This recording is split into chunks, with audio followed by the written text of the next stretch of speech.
it's going to be a great start. You have a degree in one thing, and you became a writer. How did that happen, and did you always want to be a writer? Well, you know, back then, there weren't too many colleges that offered creative writing courses. Certainly not in high school. Not then. No, and it wasn't even, there were journalism courses. My university didn't offer it. But, you know, when you do a liberal arts degree, you do a lot of writing. And I had a lot of professors who said to me, you write well. If you don't, you know, this is all, you make this stuff up. You're not researching your papers, but you do write well. So I said maybe I should become a novelist as I'm making it up. But no, I never took a writing course. Aspiring writers ask me about writing courses. I say, you know, if you think you need it, fine. But most writers that I know, I'm sure you too, David, have probably never taken a real writing course or a creative writing course, although maybe the younger generation has. But a lot of us just came to it, you know, through a love of reading. I think that was it. When we were starting, it was nothing like this. You couldn't, I mean, we would have killed to be able, as young writers, to come to an organization like this and receive the kind of instruction, like at ThrillerFest, for example. And I mean, it was such a hungry time for writers, and you really had to want it exceedingly. Yeah, well, you know, when I started writing, I mean, my first novel, first major novel, hardcover, was published in 1978. It was By the Rivers of Babylon.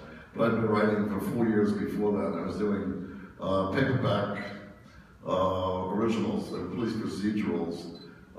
Joe Riker, NYPD. Anybody ever read one of those? I think I bought them all and burned them. But it was kind of a hobby. I was getting like, they were paying me $1,200 a book back in the middle 70s, but my rent was $250 a month, so it worked. And it was kitchen table kind of thing. I was just doing this while I didn't quit the day job. What was your day job? I was had a number of day jobs. When I got in the Army, it was, you know, kind of a funny time in the middle 70s, and actually in the early 70s I got out of the Army. I had a series of jobs. One of them was an insurance investigator, which was kind of interesting. I never wrote the book about an insurance investigator, but I used to do some, you know, criminal fraud kind of things. That was a book I always wanted to write, but never did. And, you know, so while I was doing these kinds of jobs, mostly, you know, office kind of work, I was using my spare time to come up with this NYPD character. What I wanted to do actually was a Vietnam book. I think I've said this a number of times.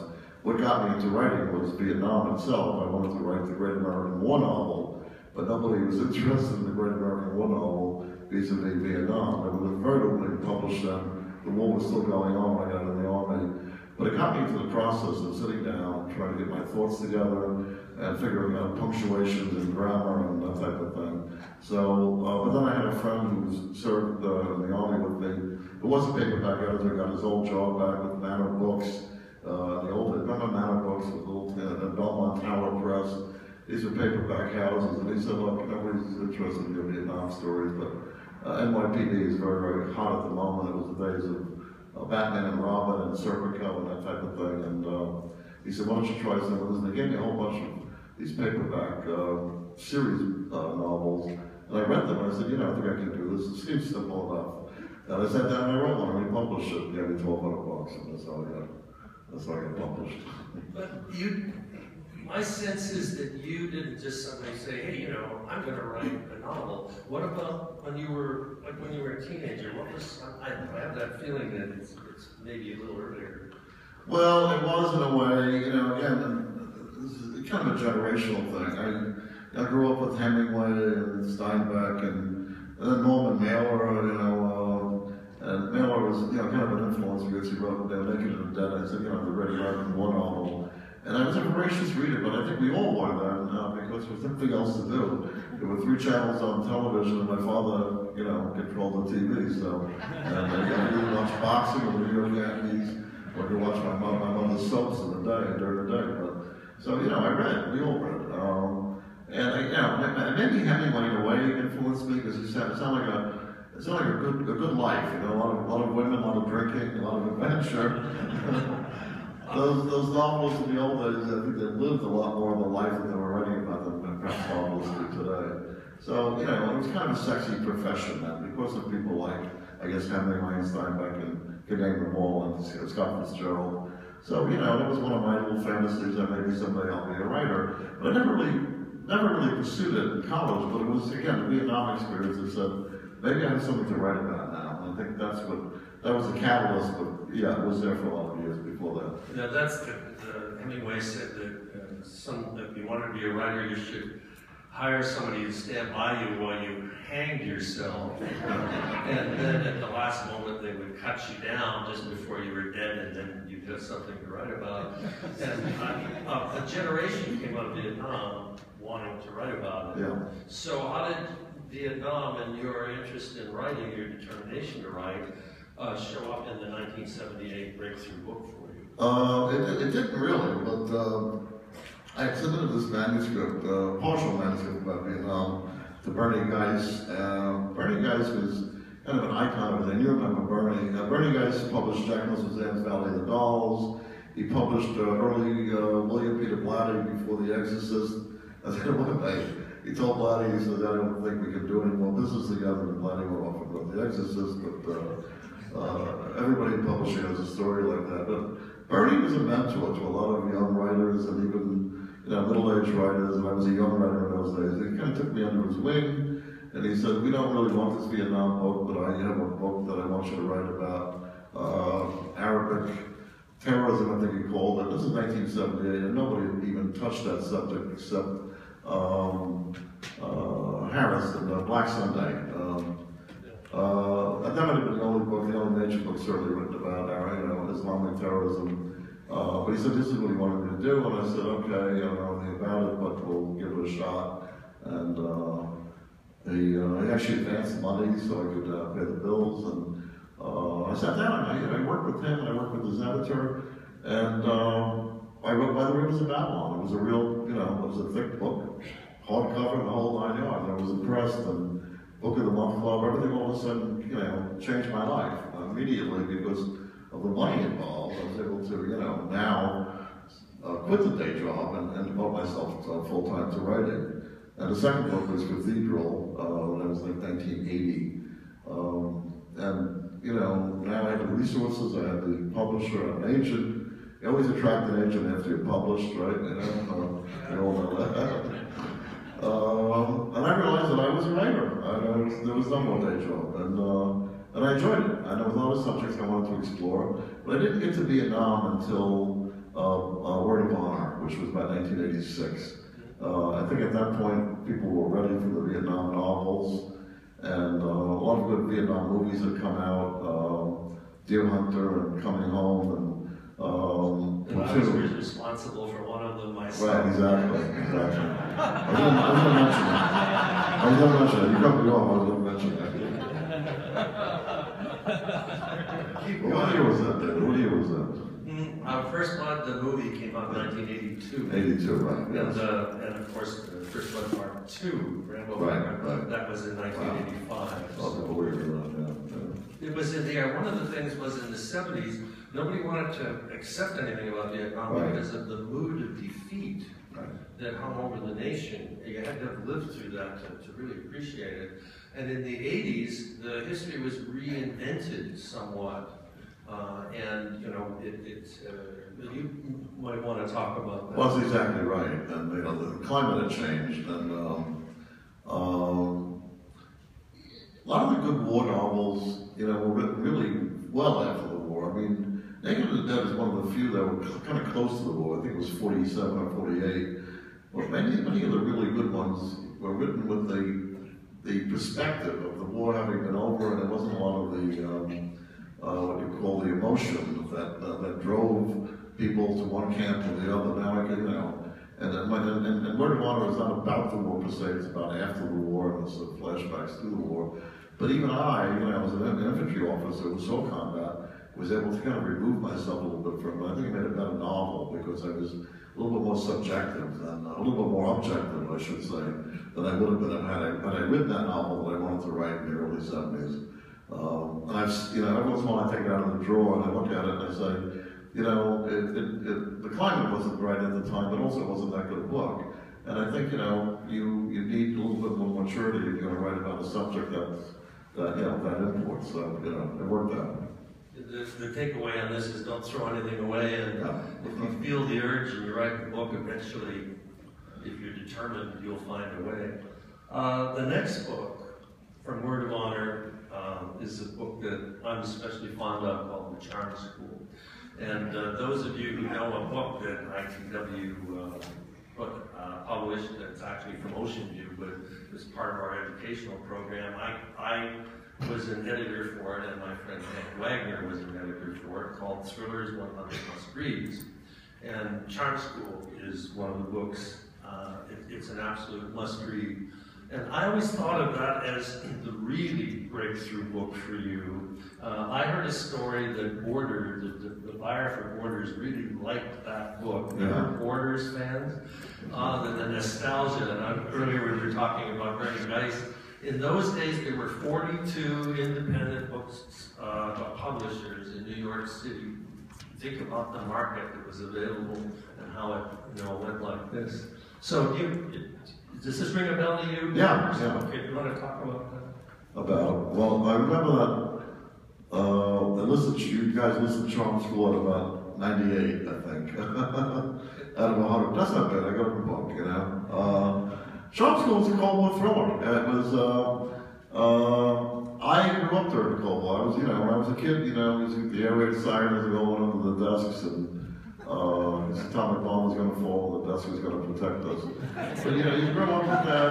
My father's generation was obviously more World War II. We were all Cold War, and we lived and breathed this every day. We really were frightened. Someone was about the Russians. And at night, sometimes, you'd be lying in your bed, and you hear a fire siren going off someplace. He said, "My God, I'm going to be nuked." I'm under the desk. Right. I did that too. It was just insane. As I used to say, bend over and put your head between your legs and kiss your ass goodbye. Did it traumatize the whole generation? Maybe, but I think it kept us straight. A little bit of line. Teachers would say. But anyway, the Cold War thriller. And I wasn't a Cold War writer, but I loved this stuff. I read almost everything I could on the Cold War. It was a fascinating subject to me. So finally, with the Charm School, I decided to write the Cold War thriller. Almost too late. The Cold War was almost over. I didn't know it. The book came out in '87 or '88, and the wall came down by the time the paperback came out. So the book came out, and the Cold War was over, but I was just telling somebody earlier today, somebody asked me what my biggest backlist seller is. And it was actually Charm School, an old Cold War thriller from 25 years ago. The concept is that in Russia, there is a town that's an exact replica of an American town. And it's there that they're training Soviet agents to become Americans in order to infiltrate and not be spotted. And an American, you could tell the story better. I've set you up for it. Something like that had been done before with in World War II. The Germans theoretically had such a camp where, the way I came to the story was kind of interesting too. It was in April of '68. I was in Vietnam. I was an infantry officer, but I had to travel someplace for some administrative reason. And on my way, I stopped at an Air Force base. I actually landed at an Air Force base called Wayfu by the DMZ. And it was American Air Force Base, and they had an air-conditioned officers club with beer. So, of course, I had to stop by. And I was just at the bar with these jet fighter pilots who were just fascinated by the life of an infantry officer, which didn't fascinate me as much as it did them. But I was more fascinated by what they did, these bombing and strafing runs over the north.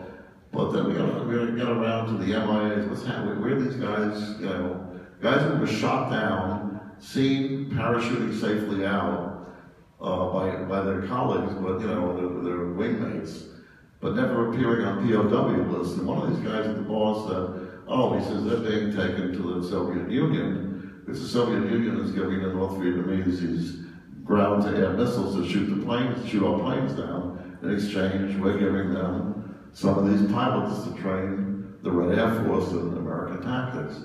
And I said, "You really believe that?" He said, "Yeah." He says, "I think that's what's happening." I was in '68, and I remembered it. And about 20 years later, I decided to build a book around that concept. Well, what I heard, apart from, it's a brilliant book, but one of the stories I heard was that the buyer for Borders took a major interest in this, and that this was a significant upward step for you in terms of sales. Is that correct? Yeah. In those days, the buyers could make a difference, and those days when we did our book tours, we always went to Walden and Dalton headquarters, and you went there and made nice to everybody, and I guess we still do that way, but it was a little bit different. You could almost manipulate a book to the bestseller list if you had a good book. There wasn't that many of them, maybe, and if the publisher was on top of it, and if you could get into the Walden and Daltons and Borders and Barnes and Nobles in a big way, it was a little simpler. There was no Amazon, there was no very little online ordering. Thinking back on it, it was a simple thing. It's more complex now, but I think good books still do well. The good old days. Right. The Gold Coast, which I always thought of as the Godfather meets the Great Gatsby. And I know you like this book a lot. Tell us about how that happened. Oh, yeah. Well, I don't know. How many people here read the Gold Coast? I don't have to go, okay, about here. Yeah, I won't give the ending. They're your fans. It is, as David has described, it's the Godfather meets the Great Gatsby. It's about old line Moss family lives up in North Shore, Rhode Island, what we call the Gold Coast. My neck of the woods. I do not live on the Gold Coast. I live south of the Gold Coast, but you kind of see it from where I am. But I have friends who lived up there, and a friend of mine who lived in one of the old Vanderbilt estates was saying he was annoyed because the mafia people were moving in to the neighborhood. I said, "Well, life is tough, Well, you got to start with it. I guess if you're a novelist, you always get your antenna up to something. And I'm saying, mafia guys moving onto the old Mosby Gold Coast, this sounds like a novel, and it sounds like The Great Gatsby meets The Godfather. And that was actually how I outlined the book for my publishers. Usually want 7, 8, 10-page outlines. I gave them like a half-page memo about the mafia, about Godfather meets, The Great Gatsby, and they said, "We love this." And I sat down, it was the easiest book I've ever written. I kind of knew these people. I mean, had friends there, and I kind of knew both sides of that. I also had people I knew in the mafia, my Uncle Frank, but that's a whole other story. He actually was my mother's Uncle Frank. So I had the background, and it's just a clash of cultures. And it worked because people love this kind of clash of cultures and misunderstandings that lead to tragedy and that type of thing. So almost like Greek tragedy in some way. It was a book very much different than all my other books. It wasn't action adventure. It wasn't espionage. It wasn't police. It was just a novel. It was kind of got very good literary reviews. Even the Times said something like comparable to The Great Gatsby. Somebody compared it to Edith Wharton. I mean, it doesn't get any better than that. It's actually just put one on my head and go home, But it was kind of a one-off book, and I didn't want to revisit it, but I did revisit it in the Gatehouse. People keep asking about the movie of the Gold Coast. It's been with Martin and Michael Bregman for 25 years now. They're still making. They're going to go make it. They're still going to make it. When I have no idea, but one of the stars in it was at one point Alec Baldwin, and then. But the Bregmans in a lot of movies with Pacino in those days, he was like a partner. And they bought it originally 25 years ago for Al Pacino to star in it. But nothing has happened for the last 25 years that I know about. Well, one of the things I'd like to emphasize is we have fans here, but we also have writers. You look at the Charm School, and you look at the Gold Coast, the vividness of detail, the authenticity of the tale is exceptional. It's awesome. I still recall, as we talk about this, the first time I read both books. So why don't we digress just a moment and talk about how you achieve those effects? Yes, you tough questions, David, you know. As a professor. I can tell. I feel like I'm back in the classroom. They say write about what you know, and I think, you know, people misunderstand that. They think write about what you know because you know it and you don't have to research it. No, you still got to do the research. You got to write about what you know because you got to feel it. I mean, some of my books, you know, quite frankly, were just totally made up out of whole cloth, things I didn't know anything about. When I was writing, you know, the charm school, for instance, I thought I knew everything there was to know about, you know, the Cold War, the Soviet Union. And I started writing the book and I realized there was something wrong. What was wrong was I had never really been to the Soviet Union, only in my head. So I went out of my way in '87 when the time not too many tourists went to Soviet Union, and I went to Moscow for 3 weeks, and Leningrad for a week. Then I started to feel it, you know, you need to have the confidence, you know, I'm talking to the writers out there, it's all about the confidence that you know what you're talking about, you're not making it up. That's why the Vietnam books were easy, because I had the confidence, I'd lived that life for a while. And the Gold Coast, same way, I lived that milieu. So when you have the confidence, so write about what you know, but write about also what you have experienced or you feel comfortable with, but you also have to feel that you're not totally making it up. You're not an intruder into that world. You've lived it, and you have a right to write about it. I think that makes a difference. One of the things that's remarkable about all your books is that you give the scenes room to breathe. Again, going back to, because you can tell I'm so fond of the charm school, there's a 50-page sequence in an aircraft as they're escaping. A lot of writers would say, oh, that's taking too long, and you have the patience to let those scenes work for you. Well, you have to know what scenes to milk and what scenes not to milk. If you're in an aircraft that's about to run out of gas, you can really milk that scene, You could not do that same scene on the ground. It's just, you have to put, so why do you make choices? You make choices all the time where the scene is going to be set. My new book, A Radiant Angel, there was a meeting, somebody had a meeting, 3 people, and it was going to be like just a meeting, and I realized, no, we got to do something interesting, and I set the whole scene in an Indian burial ground out in Long Island, the Shinnecock Reservation, just for the ambiance, because it was, and I was looking at a map, just to kind of get my people where they belong, and I saw the Shinnecock Indian Reservation, where I've actually been on a couple of times.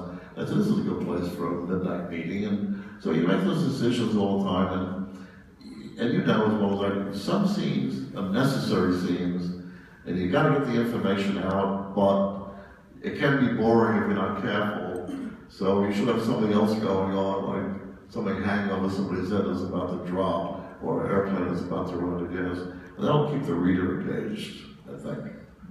Just to emphasize again, I'm talking to beginning writers here, there's this suspicion that fewer words mean more. Everybody's going for speed often at the expense of texture. Because of your new book, and because I would like to be here for hours, I want to get to Radiant Angel and start with the first John Corey book, Plum Island. Right. John, this is the 7th book. Radiant Angel is the 7th book in the John Corey series. And I never really done a series before. I never really intended to do a series. I appreciate what people do with the series, but I don't, I tend not to read it myself. But apparently, readers enjoy the series character. But the first John Corey book was Plum Island, and if you read it, anybody's read it, it's a standalone book. It was never meant to be a series. You can tell right off the top, that's the beginning and end, and that was the end of it. And Plum Island was another one of these things where I had kind of ideas kicking around.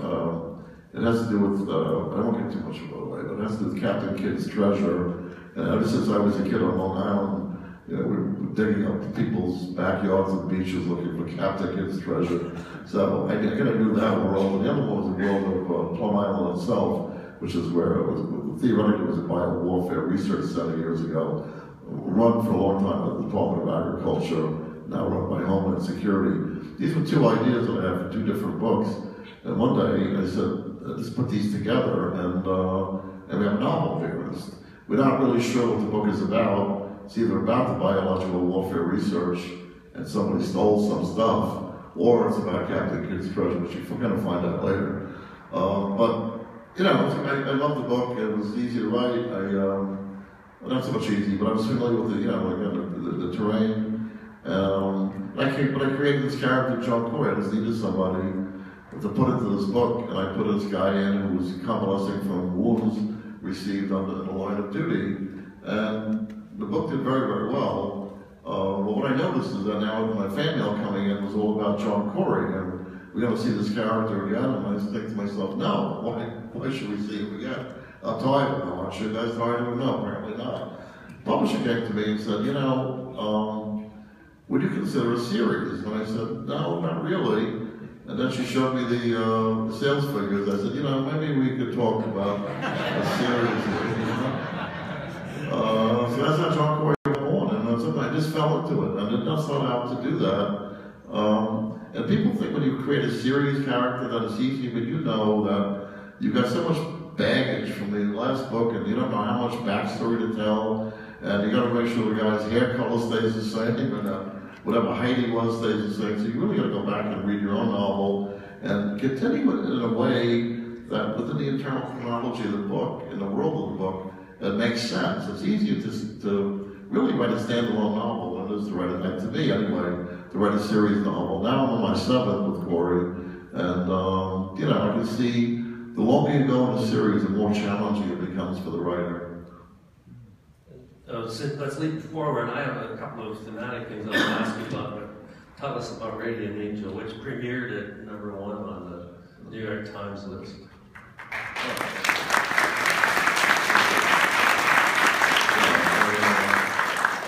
I was able to knock that girl off the train. Throw her under the bus, too. Just for 1 week. Well, you know, again, Corey's job became Joint Terrorist Task Force, which I call the Anti-Terrorist Task Force of my book, and Islamic terrorism. That was his beat for the 5 books after Plum Island. I got kind of tired of it, and I decided to go a different direction with Corey. You know, it's always risky when you do this.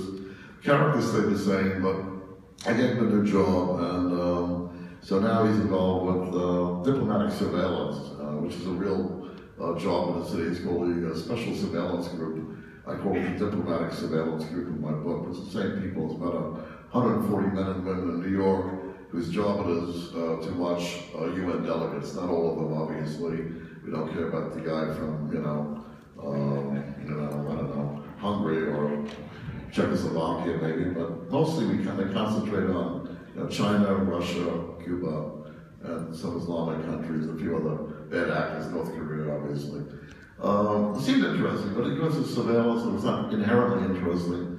But I wanted him out of this Islamic terrorism thing, so now he's watching the Russians. He's outside the Russian mission over on 61st Street one Sunday morning with a new partner, waiting for Colonel Vasily.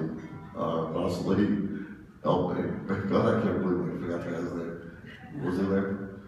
Somebody knew his name, but anyway, it doesn't matter what the guy's name was. He's the bad guy, okay? He's a Russian bad guy. He's an SVR colonel, which is the old KGB. And, from there, I took off in a different direction, obviously, because, and it was kind of interesting for me. It was a little bit exciting because now we're back to the Cold War. That's one of the first things that Corey says in the book. The Cold War is back. He's looking at the tricolor Russian flag outside the UN mission, which is blue and white and something else. I can't remember that now. But he remembers when the old hammer and sickle flew there, and he said, yeah, he says, I kind of missed the Cold War, but I think it's back. That kind of sets the tone for the rest of the book. And, but you're talking about length. This is the shortest book I've ever written. And they actually paid me the same. I never do that. They were paying me the same advance for this. Rather short book. This is a gig you can... This is an eye-opener. It's a quick-paced book. It doesn't have a lot of the texture, quite frankly, of the other books. But I wanted to do something that was different, and not just structurally, but also, it's different in terms of pace. And so it's a very quick-paced book, and it did well. It was fairly well received by critics and very well received by fans. No, it's been very well received. I have a review here from our friend John Lennon, who wrote about it in the Providence Journal, and this is how he concludes his review. Radiant Angel elevates DeMille to the level of Frederick Forsyth and John Le Carré. Thank you. Not bad. Here is the thriller lover's thriller, proving that, like the finest wine, DeMille is just getting better with age, which is something we love to see. Getting better with age. Talk about Long Island. Yeah, I was born in New York City here, but I moved to Long Island early in my youth. My father was a builder, and he built, we called in those days homes for heroes, post-World War II housing. And so I grew up there, and it's kind of an interesting place. And so you read about what you know, and so I incorporated Long Island with a number of my books. I didn't want to be the Vietnam writer, but I don't think there's anybody who's written much about Long Island since Fitzgerald. Unless you include the Hamptons, a lot of books about the Hamptons, but it's more to Long Island than that. And that's why I was thinking about the North Shore of the Gold Coast when I wrote that book. And my hometown is hometown where I grew up is Garden City, Long Island. Kind of, I don't know how you describe it. I know where one of the guy is from my hometown. We say upper middle class, but we don't really mean upper middle class. This is a nice town. And when I wrote Word of Honor, I said the whole book. I made a mistake by saying the whole book in my hometown. I said things about Garden City I probably shouldn't have said, and still living it down, but that's all right. And but when I wrote the Gold Coast, one of the scenes was the Creek Country Club, which is a real place. Sometimes you should make places up. The Creek Country Club is all lost, but I made a little fun of it, and I got banned from the Creek for I literally banned. The Junior League invited me to give a talk at the Creek, and I said, yes, I'm happy to do that. So after the Gold Coast came out, then they called me back, very embarrassed, saying, we'd like to talk, but we can't do it at the Creek. I said, why? We had the renovation. I said, no, you're just not allowed there, So, you do this at your peril when you're writing about your hometown and your people that you know, but it's fun. I like it. Well, I mention it because some writers are associated with a place. Yes. You mentioned Hemingway earlier in Paris and Key West and all that. And we can think of other authors who are associated with a place, and sometimes they choose it because it's something they know very well. Right. Sometimes they choose it because they see some texture there that they wouldn't find anywhere else. Right. And I'm particularly, I think, in the Great Gatsby, Godfather book, that you were working for something there. Yeah, we have a lot of out-of-towners here. Long Island is a geographic, it's an island 100 miles long. It starts in Brooklyn. It's so diverse, this island of only 100 miles. An island that starts in Brooklyn and ends in the Hamptons, this is what you call really diverse. Brooklyn, Queens, which we don't call Long Island, even though it's geographically Long Island. Long Island is only Nassau County, Suffolk County, for the Long Islander. And you have the Levittown, which is, I think, a rich, what would you call it, milieu for a book that I think I would like to write. 15,000 houses built after the war. My father was one of the subcontractors there. 15,000 houses built right after World War II for mostly returning veterans. Then you have the Hamptons, and you have the North Fork, which is quite different. And you have the Gold Coast, and you have the South Shore of Long Island, which is as different from the North Shore, even though it's like 25 miles apart as you could possibly be. You think you're in different states and different countries. It's got everything from, again, Levittown, at the one end socioeconomically, all the way up to the Gold Coast and multi-billionaires. So it's a lot there, it's a lot there, and again, I haven't really explored it all. I've still not written the Hampton book, as everybody else has, and if I could think of a different take on the Hamptons, I would probably do it, but it's a trap, people who visit, people do books about Manhattan. There's 1,000 of them out there. If you have something different to say, that's great, and the stories have certainly got to be different, but you got to show the milieu differently. When you have a place that's so well known as the Hamptons, the people have seen movies and read so many books, they've already got a preconceived idea of what this place is like. So a novelist entering that world has to think twice and make sure he's saying something different, but something that's at the same time familiar, that people feel they're in a familiar setting. So it's my challenge for a book down the road. Let's talk two nuts and bolts, and then we're going to turn it over for questions. You, in an age when there's increased pressure for writers to write more books, you have stayed pretty steady for a book every, give or take, 2 years. You want to talk about your pace? Right. Well, my agent wants me to pick up my pace. And, my publisher wants me to pick up my pace. I think my 2 ex-wives would like me to pick up my pace. But, you know, it is what it is. I mean, I write longhand. You know that. This is my next question. So put them together. He writes in longhand. Right. That doesn't make it any slower. It really doesn't make it any slower. I think it's faster in some ways.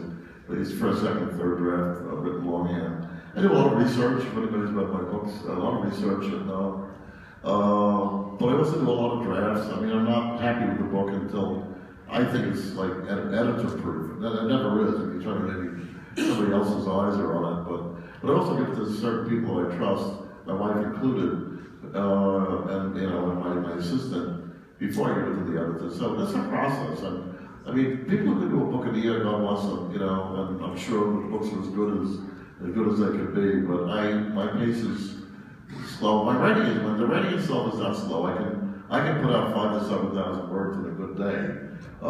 First draft handwritten, but it's the process afterward of, you know, looking at this whole manuscript. And I always read from the first chapter to where I am then. I don't want to forget anything. So it's like, you know, it's easy when you only have 3 chapters. You read 3 chapters in the morning, but when you get to chapter 30, then you have to stop kind of reading every one of them. But I make sure that there's a continuity. You know, I'm the editor. I'm the one who's in charge of continuity and pace and everything else. Nobody else is in charge.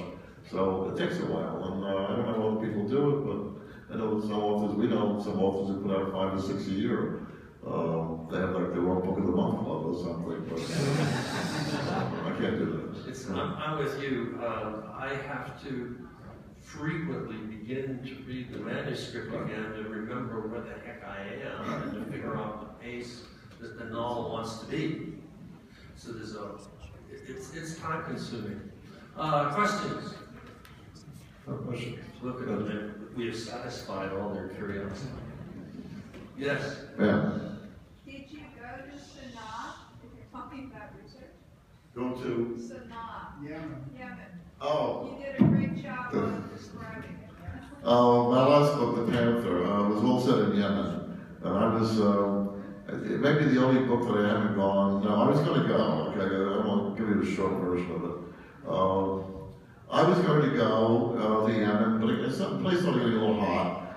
It didn't bother me per se, but I called this guy, Jeff Morrell, who was a spokesperson for Robert Gates, who was Secretary of Defense at that time. I didn't know the Secretary, but I knew his spokesperson, this guy, Jeff Morrell. So I said, Jeff, I want to go to Yemen, but I want somebody to know I'm going to Yemen. If anything happens, can you talk to the Secretary and see if he can give me some, whatever.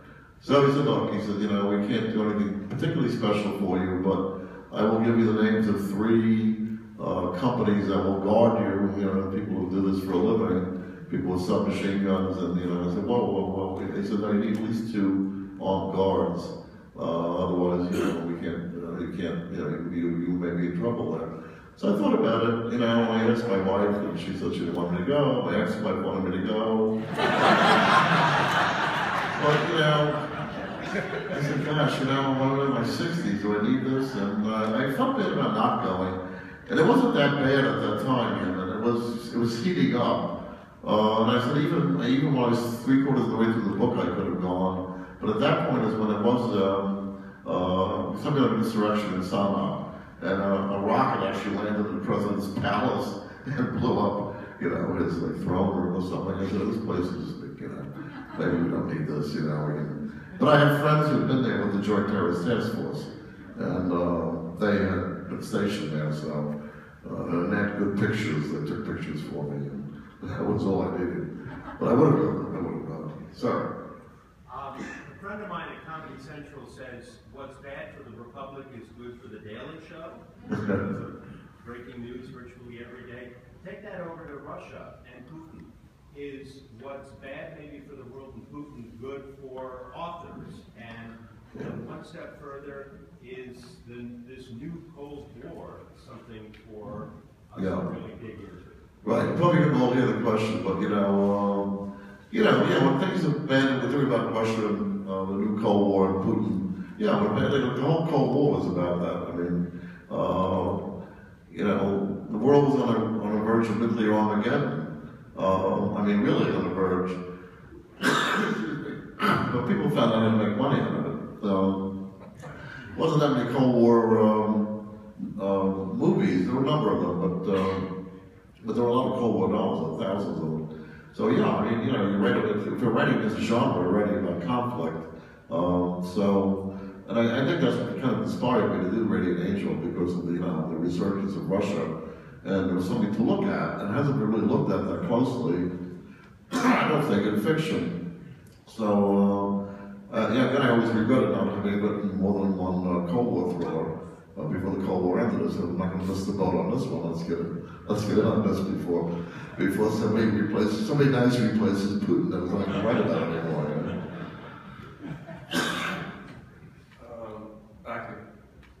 Yeah. How has my writing changed over the years? It's gotten slower. It's a good question. I don't know. I think maybe one way is the research has always been there. I've always been, obsessed with the research. I don't get anything wrong. I don't want letters from fans, but you always get them anyway. Somebody says this is not the way this machine gun operates, and whatever. You always change it in the paperback, which is good. So, I always thought that, the basic research and basic structure of the book, the dialogue hasn't changed much. I think the narrative has gotten better. I was always good at dialogue. A lot of people in Hollywood wanted me to write screenplays, so I don't want to work for Hollywood, but I think that the dialogue is pretty much the way it was years ago.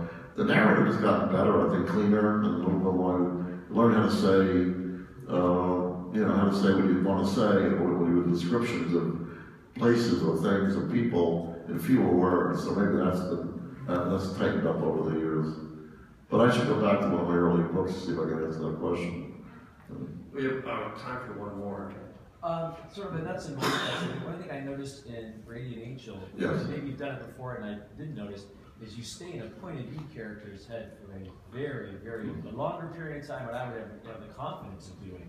Is that by design, or is just you weren't ready to leave? Yeah, the point of view of John Corey, right? It's like 100 pages, and then you go back to Petrov. Right. Well, it's the first third, so it's a first person, third person. This is one of the challenges of writing a first person book. Most of the Coreys, the Lion, I think in the Lion's Game were first third. The problem with that is you don't see the villain. You can only talk about the villain. If you're writing a first person, the reader has to stay with that character. That character is not that interesting. The reader's not going to be interested in reading about him. But you're only seeing the world through that point of view. And that's why first person lends itself to murder mysteries, because you see it from the detective's point of view. Most thrillers are written, from many, many points of view, as different things are happening all over the world, and evil people over here, and good guys are over here. So first person has got limitations. You see more first person now. Years ago, we didn't see a lot of it because it was out of fashion for a while. When I first started writing, an old editor said to me about first person, he said, don't forget suicide notes are written in the first person. So that kind of turned me off from first person. But when I got into it with John Corey, I kind of enjoyed it. I guess he makes it count.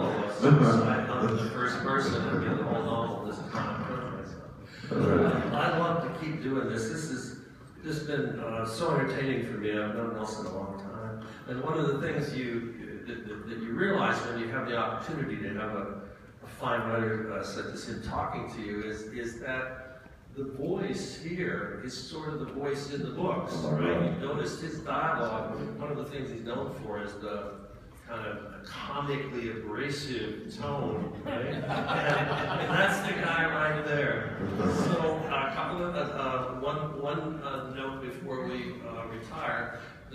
Nelson is going to be signing books, as will everyone from the morning sessions. In his case, they're putting him in a place you can't find. You have to go down past where everybody signs, and you're going to turn a corner. And if you look, follow the line, and you'll find it, but it won't be in the book room itself, as far as I know. What a joy. David, thank you so much. Thank you.